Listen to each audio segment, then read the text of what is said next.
ang mga kwento ng pag-ibig, kwento ng buhay at kwento ng pag-asa dito sa Barangay Love Stories. Love Stories. Ang sabi nila, opposites attract. Pero may nagsasabi naman na hindi nakakatulong ang pagkakaiba para magkaunawaan. Ikaw kabarangay, alin ba sa dalawa ang iyong pinaniniwalaan? Dear Papa Dudut, ako nga pala si Bea, 20 years old, isang aminadong conservative. Mula sa pag-iisip, sa galaw at sa pananalita, isama mo na rin ang pananamit ko. Lagi akong tinatawag na manang ng mga kakilala ko. Nung una ay naiinis ako dahil hindi naman kasalanang maging isang conservative. Pero nang tumagal ay nakasanayan ko na. Kibit-balikat na lamang ako lagi sa tuwing may nangpupuna sa pinili kong identity. Hindi naman ako naapektuhan. Masaya at tanggap ko na kung sino at ano ako. Kung gaano ako ka-conservative. Gano'n naman ka-liberated ang nanay ko. 20 years old siya noong isinilang ako at hindi ko nakilala ang tatay ko. Hindi rin naman nagkwento ang nanay ko. Hindi ko hinanap ang tatay ko at hindi naman ako pinilit ng nanay ko na gawin yon. Sa pagdadalaga ko ay mas naging malinaw sa akin ang relasyon namin ng nanay ko. Malabo at malayo. Hindi kasi kami naging close noong nagdalaga na ako. Malaking dahilan noon ang pagkakaiba naming dalawa, Papa Dudut. Hindi ko naman sinasadya, lagi na iparamdam sa kanya na hindi ako komportable sa tabi niya. Hindi rin naman niya pinipilit ang sarili niyang makipaglapit sa akin. Isang bagay na nagustuhan ko sa nanay ko. Bukod doon ay wala ng iba pa. Malimit kaming mag-usap maliban na lamang kung may kinalaman sa pag-aaral ko o sa pagkain sa bahay. Hindi ko siya nakikwentuhan dahil iniiwasan ko siya, Papa Dudut. Minsan ay napuyat ako sa kakahintay sa kanya dahil may assignment ako sa school at kailangan ko siyang ma-interview. Ayoko sanang gawin pero kailangan. Lumati na lang siyang lasing at pasuray-suray habang ako ay nakaismid na nakatingin sa kanya, Papa Dudut.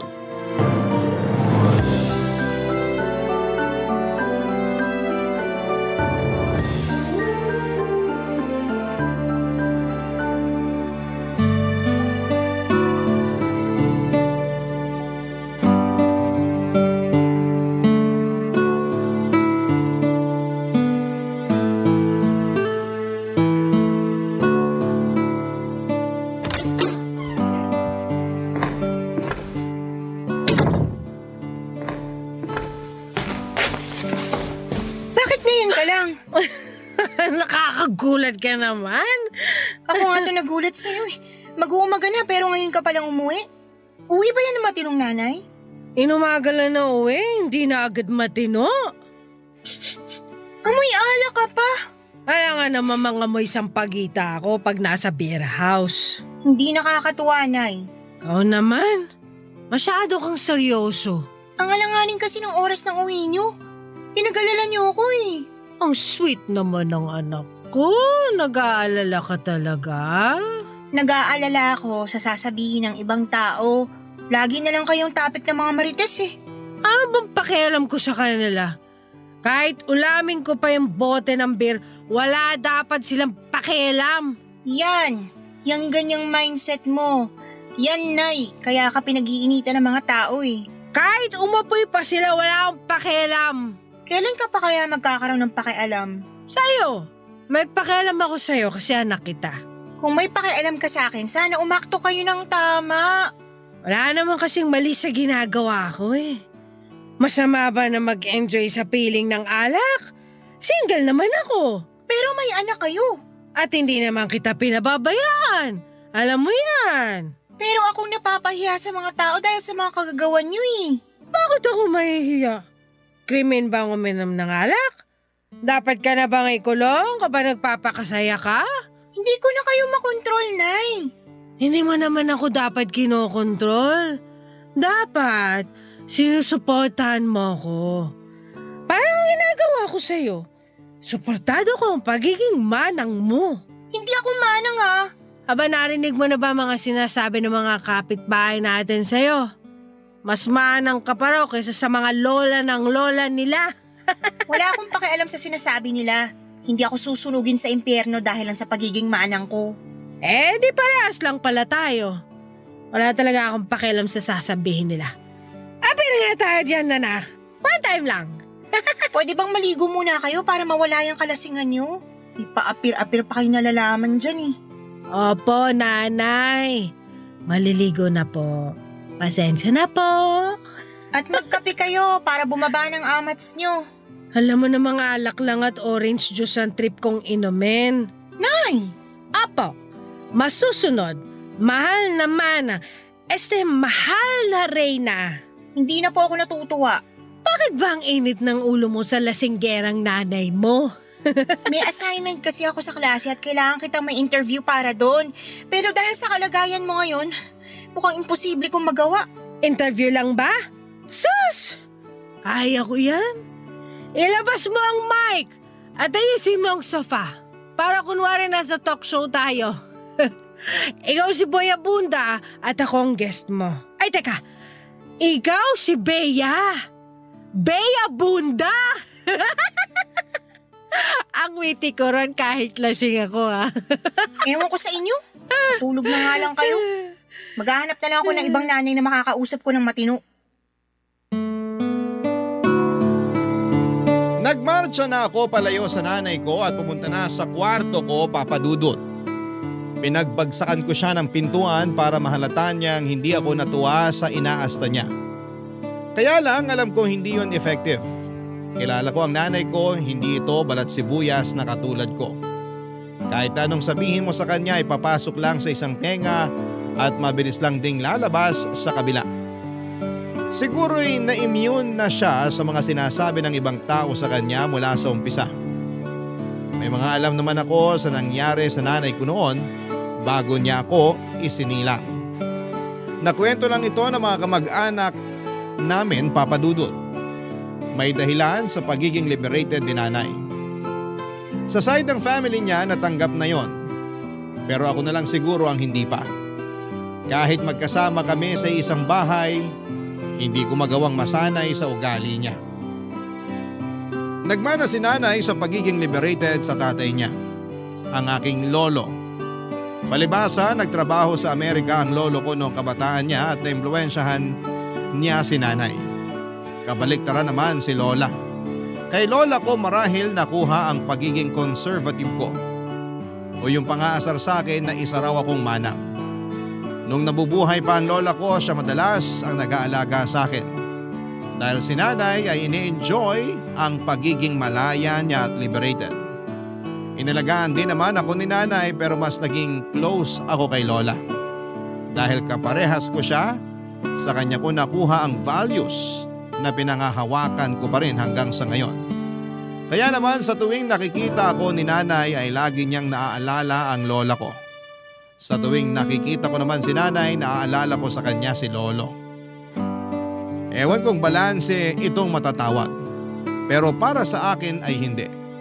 Dahil ang pagkakaiba namin ang siyang dahilan kung bakit hindi kami magkasundong dalawa, Papa Dudut.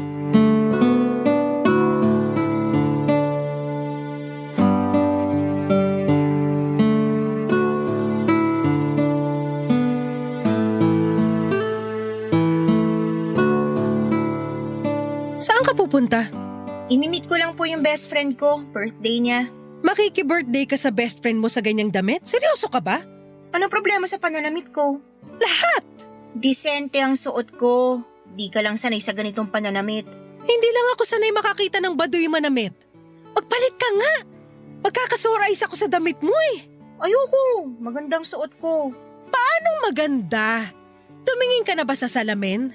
Lahat ng salamin dito sa bahay tiningnan ko na. Walang pangit sa suot ko. Anong salamin yung tinignan mo? Yung basag? Ay nako, ang lakas mang puna ng damit samantalang kayo. Kita na ang kaluluwa? Paulit-ulit mo nang sinasabi yan. Tanggap ko naman. Natural ang kaluluwa ko at walang halong kemikal. Kaya okay lang. Pero yung suot mo ngayon, natural at puro kemikal na kabado yan. Sige nga, anong masama sa suot ko? Naka-turtleneck ng floral at long sleeves pa. Sa Baguio ba ang birthday? Nilalamig ka, girl? Magkakatonsillitis ka ba kapag hindi ka gumamit ng floral na turtleneck? Regalo to ni Lola sa akin. Kahit regalo pa yun ng guardian angel mo, dapat hindi mo tanggapin. Tapos ipaparis mo sa naguhumiyaw na tiger print na palda? Tapos rubber shoes na pula? Anak ba kita? Nasa nagdadala lang yan. Hindi mo nga madala ng maayos. Naaawa ako sa mga makakakita sa'yo sa totoo lang. Magpalit ka. Huwag mo akong bigyan ng kahihiyan. Hindi ako magpapalit. Maganda nga tong suot ko para walang makasilip. Walang magkakaroon ng interes na silipang ka. Magpalit ka. Halika, tutulungan kita. Ayoko nga. Plano mo ba maging mascot sa birthday ng kaibigan mo? Kasi kung oo, di congratulations! Ang lakas mo manlait, Nay. Samantalang ikaw ang iksi ng mga suot mo. Parang lagi mong pinapasilip ang rayuma at varicose veins mo. Uy, wala akong varicose veins. Rayuma. Nagsisimula pa lang. Huwag mong pakialaman ang ugat at tuhod ko, ha? Ang dapat mong pakialaman ay kung paano ka tamang mag-mix and match ng suot. Naka-mix and match na to. Nakamix lang pero hindi match. Utang na loob, magpalit ka! Ano na lang sasabihin ng ibang tao sa akin? Pinalaki kitang walang fashion sense? Hindi ko yung kakayanin, iiyak ako! Ewan ko sa inyo. Babalik ako bago dumilim. Bea, please! Try mo namang umuwi ng lagpas alas 7 ng gabi. Kahit umuwi ka pagkatapos ng 24 oras, matutuwa na ako. Ibigay mo na to sa akin. Magpagabi ka sa daan. Gusto kong ma-enjoy mo ang kabataan mo. Ini-enjoy ko ang kabataan ko sa paraang gusto ko. Paano mo malalaman na yan ang gusto mo hindi mo pa nga natatry yung sinasabi ko? Sa nakikita ko po sa inyo, wag na lang. Ayoko nang matry. Bea! Aalis na po ako. Nandito na ako bago gumabi.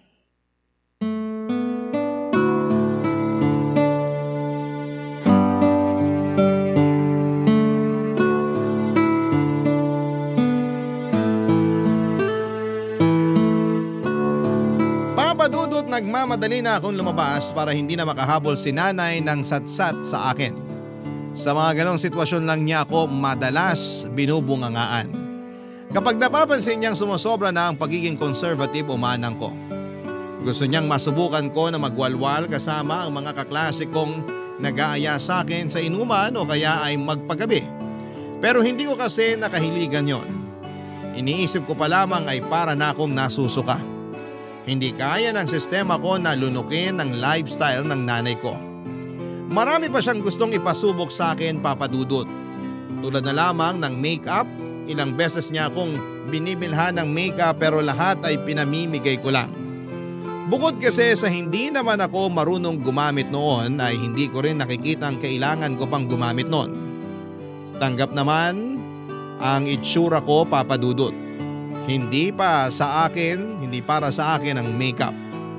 Ang isang bagay nga na hindi ko magawang tanggapin mula sa nanay ko ay yung pagpupumilit niya sa akin na magparitoke. Nakahanap kasi siya ng buy one take one promo nung selebrasyon ng Mother's Day sa isang beauty clinic. Ilang araw niya akong pinipilit na maghanap ng ipaparitoke sa mukha ko. Ilang beses siyang nagmakaawa para may kasama siya. Nagsuggest siya na magpalaki raw ako ng dibdib o kaya ay magpakapal ng labi dahil yon ang uso. Nagulat ako sa mga gusto niyang mangyari at sinabi kong kasalanan sa Diyos ang gawin yon, Papa Dudut. Tinawanan lamang niya ako at sinabing marunong lagi magpatawad ang Diyos, Papa Dudut. Barangay Love Stories. Barangay Love Stories. Sa pagdaan pa ng mga araw ay mas lalong nalayo ang loob ko kay nanay. Lalo kapag nagkakaroon ako noon ng flashbacks tungkol sa pagpapalaki niya sa akin. Kung paano niya kausapin ang mga kaklase at mga kaibigan ko.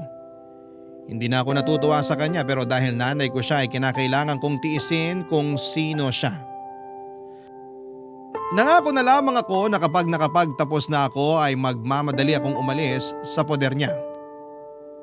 Wala na akong balak magpakita sa kanya o makisalamuha kahit tuwing Pasko o kaarawan niya. tanging pagpapadala na lamang ng pera ang koneksyon ko sa kanya. Siyempre hindi ko pa rin naman siya pababayaan dahil utang na loob ko sa kanya ang lahat.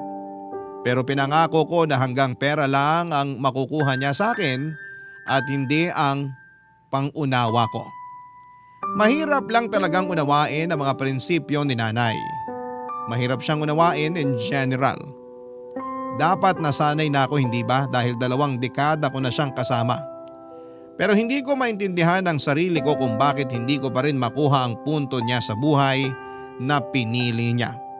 Hindi na siya bata pero kung umasta siya akala mo'y teenager lamang at ang nakakainis pa ay parang wala siyang pakialam sa mga sinasabi ko. Parang hindi niya maintindihan na hindi ako okay sa nakikita ko sa kanya. Hindi niya alam na nakakaapekto na sa mental health ko ang mga desisyon niya sa buhay. Lalo na ang mga sinasabi ng ibang tao sa aming dalawa. Pati ako ay nadamay na sa mga chismis ng mga kakilala namin. Kung siya'y walang pakialam, ako naman tong laging nasasaktan.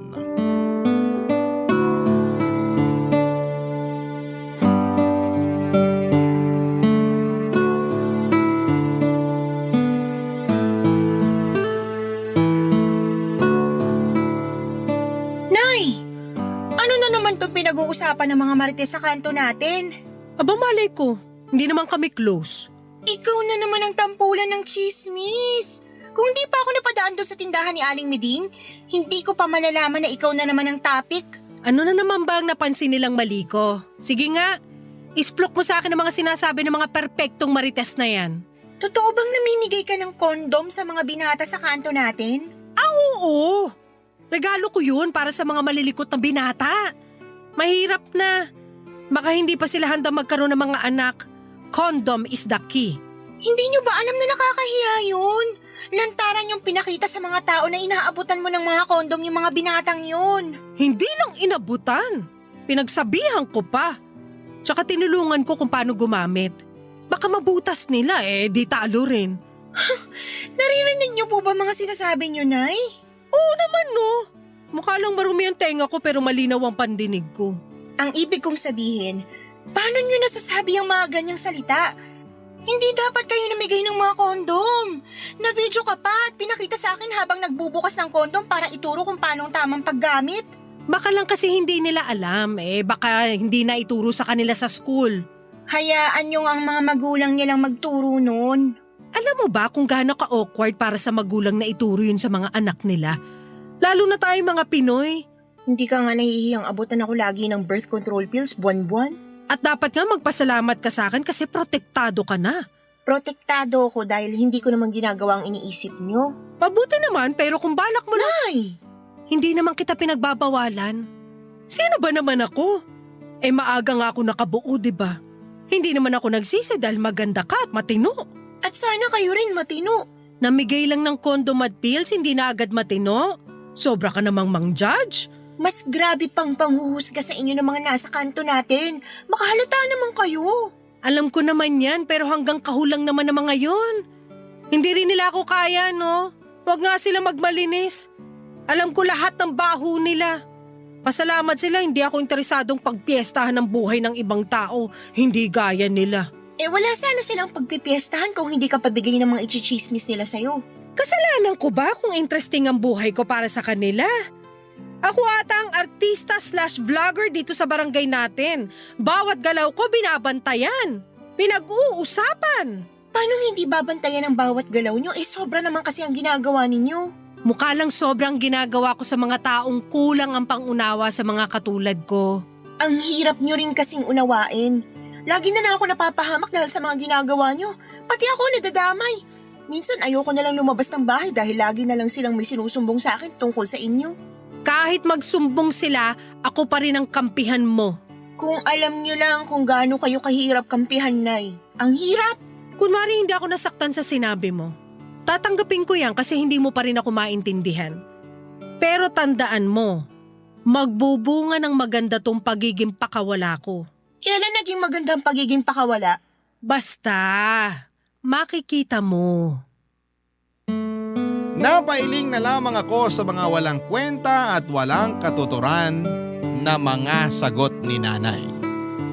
Alam kong kahit na anong sabihin ko ay hindi pa rin ako mananalo sa kanya. Magkaiba talaga kami ng mindset. Kaya hindi niya makita ang punto ko. Hindi ko rin makita ang punto niya.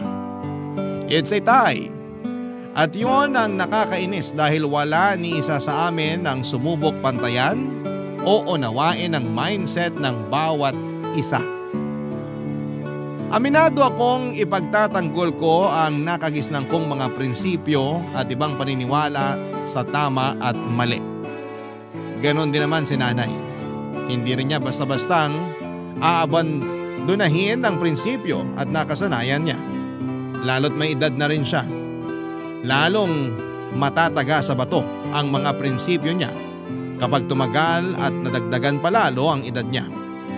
Marami pang naging issue si nanay na nung una ay pinalagpas ko. Akala ko kasi marirealize pa niyang mali ang ginagawa niya pero nagkamali ako doon. Minsan ay muntika na siyang madimanda dahil sinuportahan niya ang isang dalaga sa kanto namin para magpalaglag. Nabuntis ang dalagang ito nang hindi sinasadya at hindi siya balak panagutan nang nakabuntis sa kanya. Wala rin siyang trabaho at umaasa lang sa sustento ng kanyang nanay. Matapang na sinuportahan ni nanay na ipalaglag nito ang pinagbubuntis niya. Dahil daw mas lalo lang mahihirapan ang buhay ng isisilang niya kung hindi pa siya handa bilang isang ina financially at emotionally. Napailing na lamang ako nang malaman kong galit na galit ang nanay ng dalagang ito kay nanay. Umabot pa sila sa barangay at nagkainitan ng ulo hanggang sa tinakot siya ng nanay ng dalaga na idedemanda kapag hindi pa siya nagsorry. Hindi nagsorry si nanay. Tinaasan niya ang pride niya at walang nagawa ang nanay ng dalaga. Mabuti na lamang at kapos sa pera ang nanay ng dalaga kaya wala itong ginawang pagdedemanda, Papa Dudut.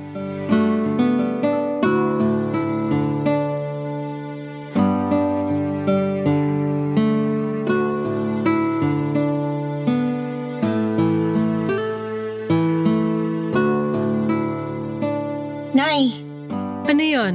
dadalawang boyfriend ko si Lucio rito. Anong oras ka aalis? Hindi na ako aalis. Di ba sinabi niyo na may lakad kayo ngayon? Sinabi mo kasi nadadalaw ang boyfriend mo eh. Gusto kong makilala syempre. Sa Facebook ko lang siya nakikita kapag nagpo-post ka.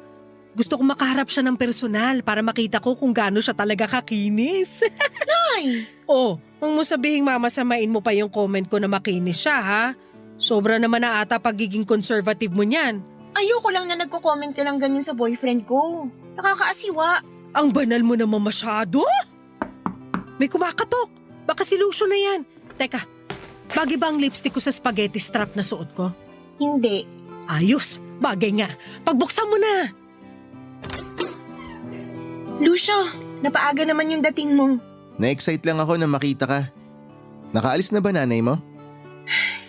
Sa kasamaang palad, hindi pa raw siya aalis. Pasok ka na. Salamat.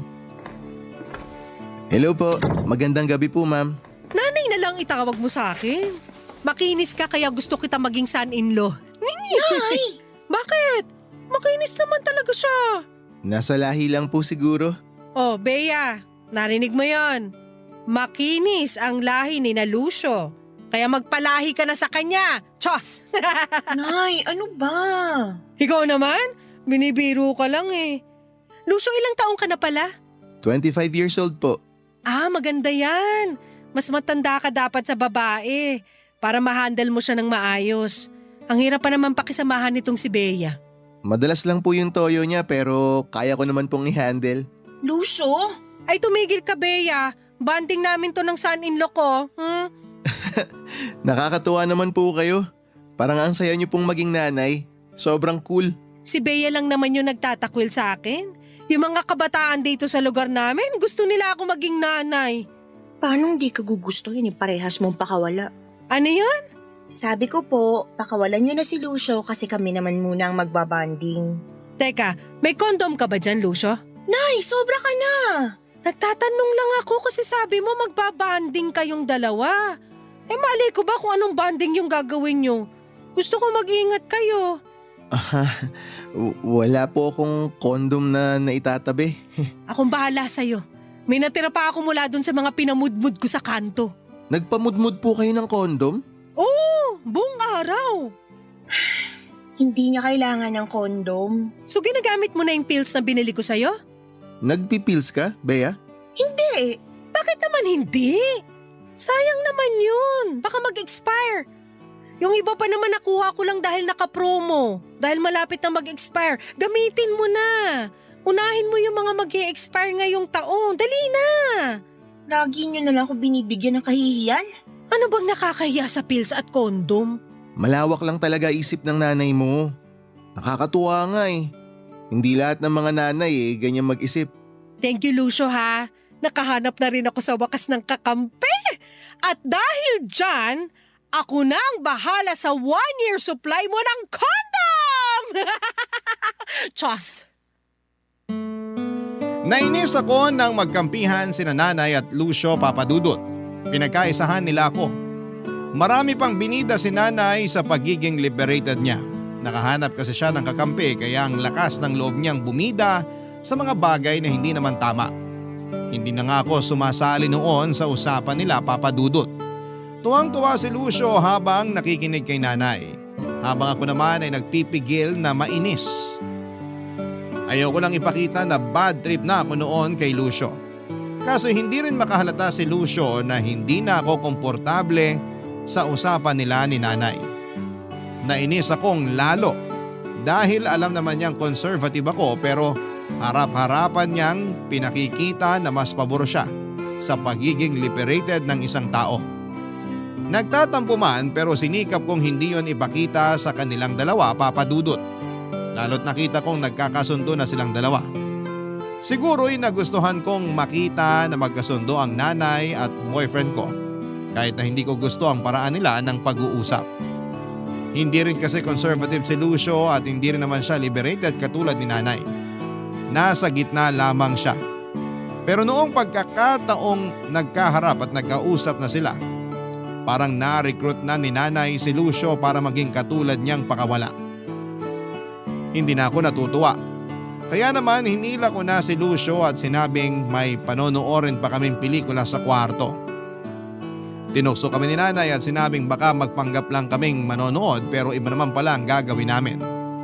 Sinabayan niyo ng malakas na tawa ni Lucio. Mas lalo kong nailang at nainis. Kaya ang ginawa ko ay pinauwi na lamang si Lucio at nagpanggap na may kailangan lamang akong tapusin na school project. Naniwala naman si Lucio at hindi na halata ang totoong nararamdaman ko. Nagpaalam na si Lucio at si Nanay naman ay naghanda na rin para umalis. Nagplano na siyang ituloy ang lakad niya dahil tapos na niyang makilala si Lucio Papadudot. Barangay Love Stories. Barangay Love Stories. Hindi ko na muling pinadalaw si Lucio sa bahay Papadudot. Doon na lamang kami madalas sa bahay nila kapag walang mga magulang nito. Nagtanong si Lucio kung bakit ayaw ko na siyang papuntahin sa bahay at sinabi ko ang katotohanan. Hindi ko gusto na naiimpluwensyahan siya ni Nanay at tinawanan lamang ako ni Lucio. Wala naman daw masama sa mga sinasabi ni Nanay. Magandang araw na may kakaiba na mindset si Nanay para mabalanse ko ang tama at mali. Hindi ko na lamang inimik si Lucio Papadudot. Ayaw ko na lang pahabain pa ang argumento namin. Kahit ano namang sabihin ko, idol ni Lucio ang nanay ko at wala akong panalo doon. Kaya naman iniwasan na lamang namin na mapag-usapan si Nanay sa tuwing magkasama kami para hindi masira ang mood ko. Sa wakas ay nakahalata na rin si Lucio. Panay din ang tanong ni Nanay kung kailan muling dadalaw si Lucio. Pero kabit balikat lamang ang sagot ko sa kanya. Hindi naman niya ako kinukulit pa. Lagi na lamang kibit balikat ang sagot ko kay Nanay sa tuwing may sinasabi o tinatanong ito sa akin na malayo sa prinsipyo ko. Alam ko minsan na nainis na rin siya dahil ayaw ko siyang sagutin ng tama o totoo. E ano bang magagawa ko? Nahuli ni Nanay ang inis ko sa kanya. Mabuti nga at nakaramdam na siya na hindi ako komportableng makipag-usap sa kanya. Hindi na rin niya ako pinipilit na sumagot sa tuwing kinakausap ko siya. Nakita na niyang nag-set ako ng boundaries pagdating sa relasyon naming mag-ina. Mas naging payapa tuloy ang buhay ko at hindi na ako napipilitang makipag-usap at makipagbangayan kay nanay. Lalo na sa tuwing may issue ito na may kinalaman sa pagiging liberated niya. Kaya lang meron na namang nangyari at hindi ko matiis na hindi siya kumprontahin, Papa Dudut. Hindi na naman ako nakapagpigil ng inis ko, Papa Dudut.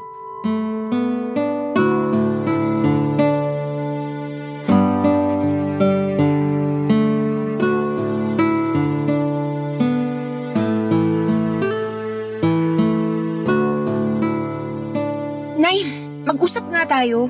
Himala! Gusto mo na ulit akong kausapin. Sa totoo lang, hindi naman ako natutuwang makipag-usap sa inyo dahil puro stress na lang pong inaabot ko sa inyo. Ano na naman kaya ang kasalanan ko ngayon? Bakit kayo nag-post ng video sa Facebook tungkol sa pribadong ginagawa ng magkarelasyon sa kama? Hindi naman sa kama ginawa na magkarelasyon sa video ah. Nay, hindi nyo na naman nakikita ang punto ko eh. Ikaw siguro yung nag-report ng videos ko, no? Hindi lang ako. Paniguradong may iba ring tao na naasiwa sa pinost nyo. Hindi naman sa Facebook tamang i-post ang mga ganyan eh. Eh saan? Dapat hindi kayo nagpo-post ng ganun kahit saan. Pribadong bagay yan. Naku, sa Amerika nga, mas lantaran pa ang mga pinopost nila kaysa sa akin. Gatuldok lang yung pinost ko kumpara sa pinopost ng mga kano. Huwag niyo pong ikumpara ang Amerika sa Pinas dahil kahit 2024 na, hindi pa rin lahat ay bukas ang isipan sa ganun. Kaya nga ako nagpo-post para mabuksan ang isipan ng mga feeling santo ng mga tao sa Pinas. Walang masama sa pag-aano. Tignan mo na, kahit ako nahawa na sa'yo. Hindi ko na rin mabanggit ng diretsahan ng tamang term. Pag-aano na lang nasabi ko para lang makilibel sa pagiging conservative mo. At mali ako sa pagiging conservative ko? Wala namang masama. Yan ang pinili mong daan eh. Kaya hayaan mo lang din kasi ako sa pinili kong daan. Kanya-kanyang trip lang yan. Kanya-kanyang trip talaga? Alam niyo bang hindi trip ng mga magulang ni Lucio ang mga pinost niyong videos? Paano nila ako nakita eh, hindi ko naman sila friends sa Facebook. Kasi tinag mo si Lucio sa mga video na yon. Malamang makikita nila. Ay, di sorry. Wala naman ako masamang intensyon dun. Mali ang intensyon niyo. Pati sa akin nag-iba ng tingin ng magulang ni Lucio. Grabe naman silang manghusga. Bagay sila na tumira rito sa barangay natin. Marami silang makakaparehas. Baka naman pwedeng kahit minsan seryosohin niyo itong mga sinasabi ko sa inyo. Sineryoso ko naman. Ayoko lang palakihin at ayoko lang mas lalong stressin ka. Paano ayaw niyong ma-stress ako yung mga sagot niyo nakakaputok ng ugat sa sentido? Sige na, buburahin ko na yung videos para hindi na pumutok ang ugat mo. Sana kasi hindi niyo na lang pinost eh. Ano magagawa ko eh, na-post ko na. Sorry na lang para sa mga hindi malawak ang pag-unawa. Kahit sinong malawak ang pag-unawang iharap sa inyo, mahihila niyo para kumitid ang utak. Sigurado ako. Hindi kita pinalaki para manghusga ha. Nakakasakit ka. At ako ba hindi nasasaktan sa mga epekto ng ginagawa niyo? Apektado lahat sa akin dahil sa mga hindi niyo pinag-iisipang desisyon. Pinag-isipan ko lahat ng ginawa ko. Nagkataon lang na maling mga tao ang nakakita kaya hindi nila na-appreciate ang intensyon ko. Intensyon yung manginis at nakita nila yon. Kaya yun ang naging reaksyon nila eh. Sana masaya na kayo na nakapangbuwisit kayo ng araw ng mga tao. Sila lang ang nambubwisit ng araw nila. Kung kaya lang nilang buksan ang isipan nila, maiintindihan nilang walang masama sa mga ginagawa ko. Ilan na kami nagsasabi na hindi tama ang mga ginagawa niyo. Wala na kayong tama, Nay. Wala. Ang ipanganak at buhayin ka. Hindi ba tama yon? Hindi ako nakaimik sa sinabi ni Nanay Papa Dudut. Hindi ko na rin binalak na sagutin yon. Alam kong nasaktan ko siya sa walang preno kong bibig pero ganon talaga kapag napuno ka na. Tinalikuran niya ako at hindi na hinintay pang sumagot ako. Alam naman niyang wala rin akong panlaban sa huli kong sinabi sa kanya. Nagkulong siya sa kanyang kwarto at malakas na nagpatugtog ng rock music. Pero sa kabila ng ingay ng musikang pinapakinggan niya, dinig ko pa rin ang pag-iyak niya. Nasaktan ko si nanay at aminado akong nasaktan ako nang makita siyang ganon. Yun ang unang beses na nagpakita siya ng ganon sa akin, Papa Dudut. Hindi ko yon napaghandaan. Nasanay kasi akong lagi siyang matapang at balahura kong sumagot. Mahal ko si nanay pero maraming beses na sinagad nito ang pasensya ko. Nag-impake ako at tinawagan si Lucio. Nakiusap ako na pansamantala ay titira muna ako sa kanila. Alanganin noong umpisa si Lucio pero noong umiyak na ako ay pumayag na siya.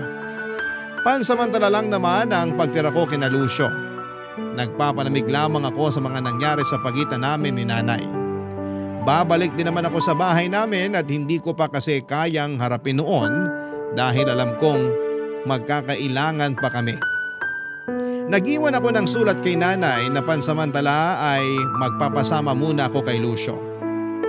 Hindi naman niya sinagot ang sulat na yon at hindi rin niya ako minessage kahit sa Facebook or text. Nagsimula na akong tumira pansamantala kay Lucio. Inasikaso naman niya ako pero hindi pa rin nawala sa isipan ko si nanay. Bihira kong umuwi ang mga magulang ni Lucio. Kapag andun ang mga magulang niya ay madalas lamang akong nagkukulong sa kwarto ni Lucio dahil nahihiya ako. Baka kasi hindi pa rin nila mapatawad ang ginawang pagpo-post ni nanay ng malalaswang videos sa Facebook. Siguro inabot ako ng 2 buwan sa bahay ni Lucio bago ako nagpasyang umuwi ng bahay, Papa Dudut.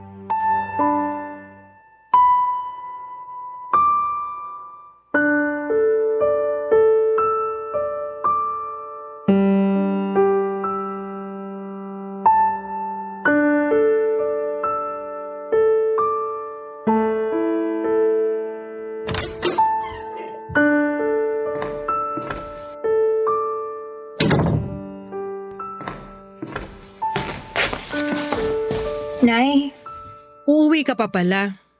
Kala ko hindi na. kailangan ko nang umuwi. Siguro naman ayos ka na. Hindi ka nagalit sa pagiging pakawala ko? Uy, may nasabi na naman ba ako? May mali ba? Ano yun? Huwag kang umiyak. Alam mo namang mahina ang nanay mo sa mga luha mo eh. Buntis po ako, Nay. Talaga? May mga naisip ka na bang kunin na ninang? Huwag kang kukuha rito sa barangay natin ha. Nako, walang mapapalang apo ko tuwing Pasko sa kanila. Nay, narinig niyo po bang sinabi ko? Oo, buntis ka. Congratulations! May intindihan mo na ako sa wakas. May kaibigan akong Obigaini. Doon ka na magpa-check ka para may discount tayo. Nay, buntis ako! Buntis! Ay hala, paulit-ulit? Irerekomenda ko ba sa'yo na magpa-check up sa Obigaini kung kabag lang yang nangyayari sa'yo? Hindi niyo kasi siniseryoso eh. Ano bang hindi siniseryoso? Ang dami ko na nga plano sa apo ko. Sa private school siya mag-aaral. Babawi ako sa kanya kasi hindi kita napag-aral sa private school. Siya lang apo ko! Hindi pa ako ready. 20 years old pa lang ako. 20 years old din naman ako nung nabuntis sa'yo. Hindi rin ako ready nun. Pero nung nakita na kita, walang araw na hindi ko piniling hindi maging ready. Paano ako magiging ready? Ayaw akong panagutan ni Lucio. Aba demonyong bata pala yun ah. Makinis lang pero napakasama. Ibigay mo sa akin ang address niya para maratrat ko. Ayaw din kasi ng magulang niya sa akin eh. Eh di ayaw din natin sa kanila. Hindi natin sila bate. Tayong 3 ng apo ko ang magkakakampi. Hayaan natin sila. Sabi ni Lucio baka raw hindi sa kanya tong dinadala ko. Hindi ba? Sa kanya po. Ano ba namang tanong yan? Nagtanong lang ako. Huwag ka magalit. Paano hindi ako magagalit? Lalaking walang ama tong pinagbubuntis ko. Matutulad ako sa inyo. Wala namang masama na tumulad ka sa nangyari sa akin. Maayos naman kitang pinalaki. Matalino ka. Alam mo ang ginagawa mo sa buhay. Madalas nga mas nanay ka pa kaysa sa akin eh. Kaya mo yan anak. Maniwala ka sa sarili mo. Hindi ko to kaya ng walang amang anak ko. Nakaya ko naman. Masaya naman ako. Makakayanan mo rin yan. Paano nyo nasabi? Aminado naman ako nung simula na natakot ako. Naisip ko pa nga ipalaglag ka eh. Kaso na naginip ako. Nanganak daw ako at kalong-kalong na kita sa panaginip ko. At yun daw ang pinakamasayang pangyayari sa buhay ko. Dreams do come true nga. Kasi totoong ikaw ang pinakamasayang nangyari sa buhay ko. Kahit lagi mo kong inaaway. Sabi ng magulang ni Lucio, hindi raw talaga si Lucio ang tatay ng pinagbubuntis ko. Kasi katulad mo raw ako. Pakawala. Huwag ka nang umiyak. Wala talaga tayong kontrol sa sasabihin at iisipin ng ibang tao. Pero may kontrol tayo sa buhay natin. Hayaan mo sila sa mga iniisip at sinasabi nila. Tanggapin mo na lang kahit nakakasakit. Tapos layuan mo na sila. Kasi alam mong hindi sila makakabuti sa'yo. Pero paano po itong pinagbubuntis ko? May experience naman ako sa pagiging single mom. Bea, kaya natin to. Magtiwala ka lang sa pakawala mong nanay. Kaya natin to. Nagdagdag pa ng biro si nanay pero hindi na niya naituloy dahil niyakap ko siyang bigla. Doon na kami parehong naiyak. Yun ang unang beses na niyakap ko siya at naramdaman ko ang takot niya. Alam kong natakot din siya sa nangyari sa akin pero dahil mahina ako at kailangan ko ng kakampi, kaya siya ang tumindig para sa akin. Siya ang naging pader ko na sinandalan kahit alam kong gusto na rin niyang magiba dahil sa takot sa pwedeng maging future ko at ng anak ko. Sa unang pagkakataon ay nagkasundo kami ni nanay. Masarap pala sa pakiramdam na maging kakampi mo ang nanay mo. Sana dati ko pa yung nakita. Pero may kailangan lang palang ituro sa akin ng Diyos para magbalik ako sa piling ng nanay ko. Ang nanay ko na sa una ay iniisip kong pakawala. Pero sadyang malaya at gising lang ang kanyang kaisipan. Kaya hindi siya magawang unawain ng ibang tao dahil nagtutulog-tulugan pa rin sila. Tulad ko. Minsan din akong nagtulog-tulugan pero ngayon ay mulat na at gising na. Sa ngayon, Papa Dudut, ay unti-unti nang napapansin ang tiyan ko. Nakikita na kami ng mga kapitbahay sa tuwing lumalabas kami ni nanay para magpa-check up o bumili ng mga kailangan para sa magiging anak ko. Alam naming pinag-uusapan kami ng mga marites sa daan. Pero mas lalo lang kaming nawala ng pakialam. Totoong hindi namin kontrolado ang iniisip at sinasabi nila pero kontrolado naming huwag magpa-apekto sa mga laman ng utak nila. Mas pinili naming ireserba ang enerhiya namin para sa mga mas magandang bagay. At yon ay ang pagdating ng panibagong blessing at aral sa buhay namin ni nanay. Ang magiging anak ko. Maraming salamat po sa pagbasa ng aking liham, Papa Dudut. Naway mapakinggan ko po ito sa Spotify dahil doon namin madalas pinakikinggan ni nanay ang mga episodes ninyo. Muli maraming salamat po sa inyo. Ang inyong kapuso at kabarangay forever, Bea. Nagustuhan ng iyong napakinggan? Ituloy yan via live stream sa www.gmanetwork.com/radio.